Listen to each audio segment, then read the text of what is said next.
Today, folks, I'm giving you a dead honest review on the performance surrounding my $386,000 dividend stock portfolio, which today is yielding over $900 a month. This is largely inspired by the likes of Jeremy from Financial Education and even Meet Kevin finally giving some performance updates on their personal portfolios. Take a look. My returns since October of 2020 have been 60% for every dollar I've invested in the market, more than 23% higher than the S&P 500 and 21% higher than the NASDAQ. And guess what? That's pointing towards the end of February. And my cumulative return in that portfolio is 256%. This isn't some made up number that I like calculated on a spreadsheet like some people do and like, oh yeah, this is my return. This is calculated by Fidelity Investments, okay?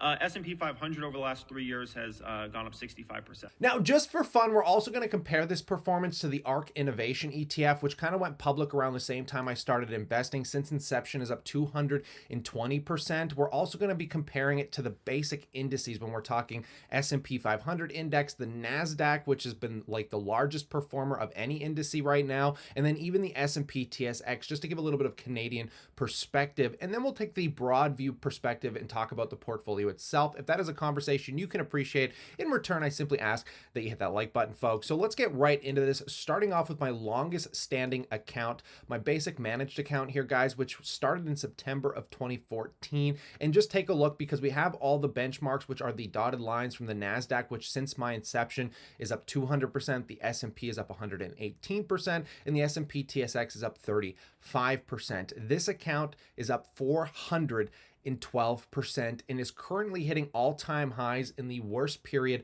of the market, largely driven by me shifting some capital around, buying into the Canadian perspective of things, which the Canadian markets have been outperforming the US markets this year. But we can see that through this history, the performance has been very choppy because I primarily use this as a parking account where I kind of move the capital around. Sometimes I'll sell stocks to put them in my tax advantaged accounts, top them up at the end of the year. But even still, just wicked, wild performance here, guys. Let's talk about my TFSA, the largest account that makes up about 30 to 40% of my entire portfolio. And even this one only once in its entire history dipped below the NASDAQ performance, but to this date is up 175% here. This is just unbelievable, but we have to keep it in perspective that this account hasn't been open as long as my main account. This one's only been around since June of 2017. So this is barely a 5-year ran account, and it's up 175% against the S&P's 81% performance. Keep in mind, this is the cumulative growth, including dividends. This has nothing to do with capital contribution. So let's continue on. Let's take a look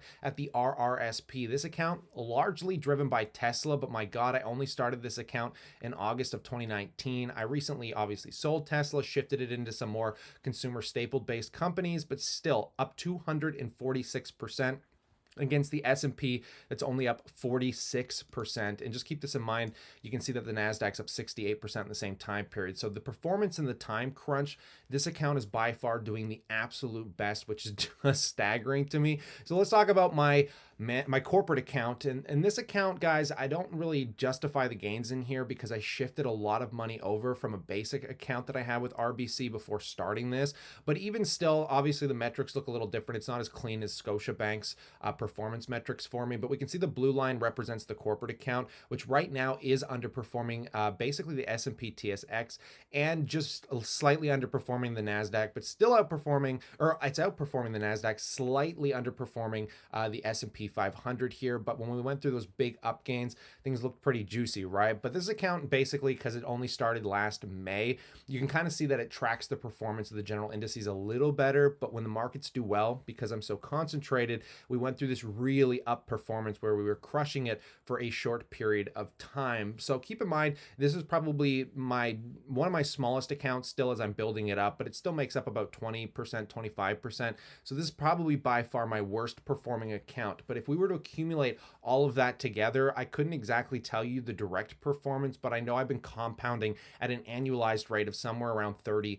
8%, which is just unbelievably mind-boggling, right? So let's talk about where the portfolio sits today and everything in perspective. I've adjusted the spreadsheet to give you guys a better look at how I've adjusted my growth weightings versus the dividend side of things. I'm currently about 41% Canadian stocks, 60% roughly US stocks, and I want to kind of primarily focus on the growth positions that I've spent most of this year readjusting, right? Because as of this very moment, growth, I'm going to call it, technology makes up about 25% of the entire portfolio with a value of around 97,000 Canadian dollars. And you can see that I've broken this pie down to give you the best in-depth look of basically being Apple and Microsoft, the two largest positions, next to Facebook, Google, and then Alibaba. Well, Tesla's up there as well. Tesla's the third biggest position, but we still got Alibaba and then just a hint of Bitcoin. Now, a lot of people have been seeing me adjust around my accounts, and I've done this just because I've kind of been adjusting my own personal risk tolerance. I didn't like the volatility